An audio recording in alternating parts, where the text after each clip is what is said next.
Hey, what's up, man? It's your man, R.A. Kwamena Alahim. Y'all know me as Shy probably, but whatever.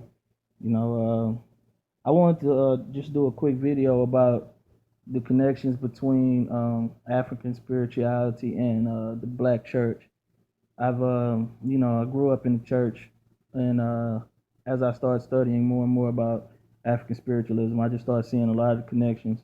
In particular, in this book that I'm reading about Akan spiritualism, it's called "The Quest for Spiritual Transformation: An Introduction to Traditional Akan Religion, Rituals, and Practices" by Nana Akua Kyerewaa Opokuwaa.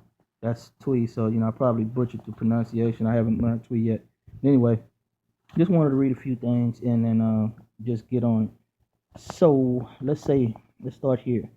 If you know something about African American culture and religion, you also know something about Akan culture and religion. Our ancestors, who were forcibly removed from the Gold Coast, now known as Ghana, brought with them the only thing that they could carry. They brought with them practices which helped them to survive their tremendous ordeal, both in the Middle Passage and their ordeal of subsequent enslavement in the diaspora. People of African descent living in the diaspora. The diaspora is the scattering of African people, or just a scattering of people, but in this particular thing, the scattering of African people through slavery to different parts of the earth. Anyway, people of African descent living in the diaspora have been cut off from their spiritual practices through slavery. However, the spiritual and cultural connections remain through proverbs, rituals, stories, and beliefs that have been passed on from generation to generation by great grandparents, grandparents, and parents. We all know we've been getting these, put an egg in the side type thing, from my parents and grandparents for the longest. We brought proverb speaking, saying some kind of catchy slogan that allows you to remember things and some kind of wisdom. Everybody knows a family member that can rattle them off back to back. So, uh, you know, next thing I want to start here. Uh, no, I want to start here. This confirms for me that the Akan culture and spirituality has been practiced in the diaspora for a very long time. The major aspect lost was the ability to openly practice our ancient culture and speak our native language. We cannot minimize the effect that this has had on us even today. However, through the wise counsel and admonishments of our grandparents and parents, elders, uncles, and aunties, we continue to innately practice our culture in our home and in public to a lesser degree. Um, yes, many customs were practiced secretly. However, many were buried and blatantly practiced in the churches right under the nose of those who thought they had annihilated a culture. If we look carefully, there are many parallels in rituals that are being performed in other major religions that are practiced in the diaspora today. For example, a very important element of Christian faith is communion as directed in the Bible. Do this in remembrance of me.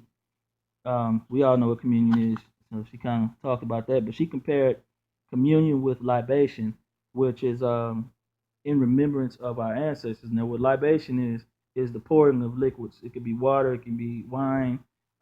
Like in the streets, we grew up like pouring out a little liquor, like the Tupac song, "Pour out a little liquor" for the dead homies. You know what I mean? Like on Cooley High, they was pouring out some liquor. It goes back to Africa. We brought that over here with us, and all these things. It's a parallel. Like I said, we've been doing that. That's nothing new to us.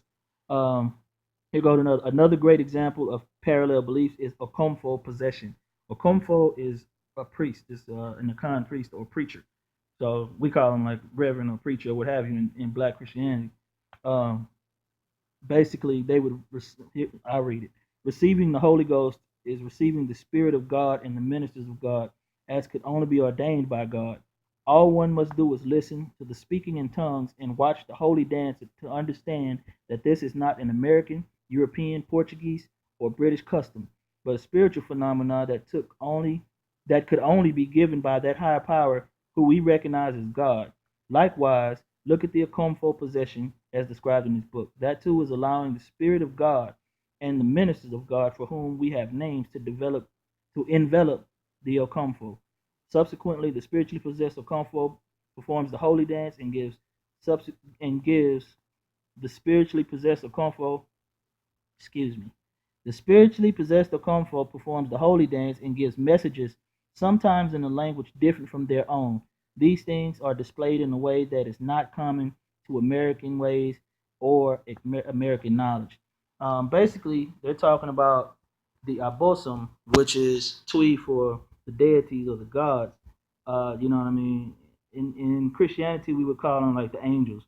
See, the Khan believe that there is one God that has many names. Like Yahweh is one of the names, and Yahweh has workers, like worker gods. In Egyptian spirituality, they're called the Neteru, the Neters, the gods. Um, they're called the Orisha in Ifa, which is the Yoruba divination. But anyway, in the Khan, the Abosom had they call their ministers, just like we said we use the terms we call to the ministry. They call the Akomfo and to be their link between them and the people. Like the ministers speak in tongues. They profess. They um they basically can work out the ills, give you prescribe you certain medicines, but it comes from the gods. It comes from the deities, the abosom that speaks through them.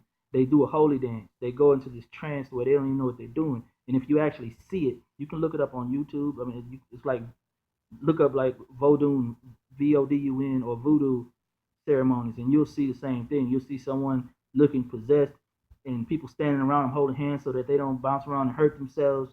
I mean, it's the drums sound exactly like the drums in church. That's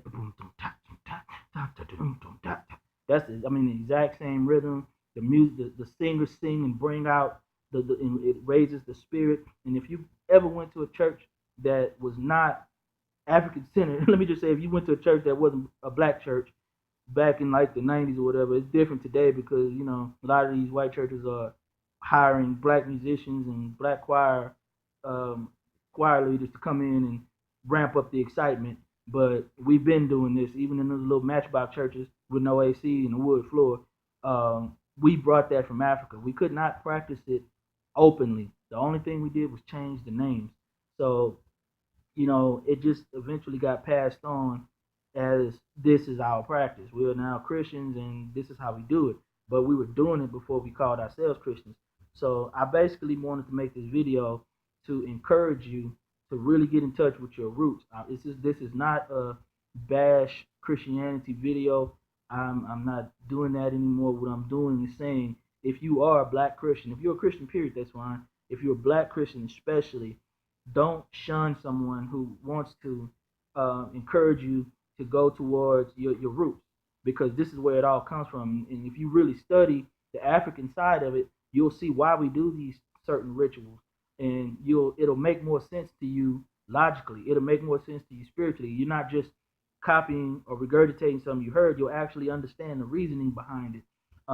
And it's black, it's African, it's you, it's where you come from. So it'll resonate within your spirit and can only enhance your Christianity if you want to remain in that because you understand what this spiritualism means.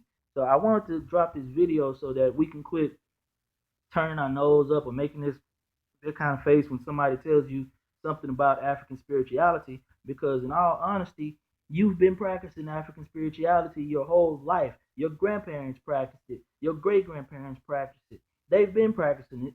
They just didn't call it by the same name because we were not allowed to. And we eventually forgot that.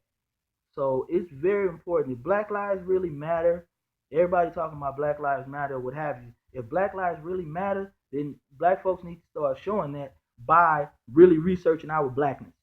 You know what I'm saying? Get into what makes you African American. Why are you called an African American? What does that really mean? What does the African part mean? Just research it. Look it up. Look at the beauty behind it. Also, look at where we messed up. Look at the negativity, the things we did wrong, the disunity, the fragmentation. That's our biggest enemy. That's a whole nother video. But really look into these things and learn from them. We don't have to romanticize it. We messed up in some areas and we did great things in some areas. Learn from all of it and let's start implementing these things in the hood. You know what I mean? Let's start passing these things on because we've been passing the initiation aspect because the gangs do it.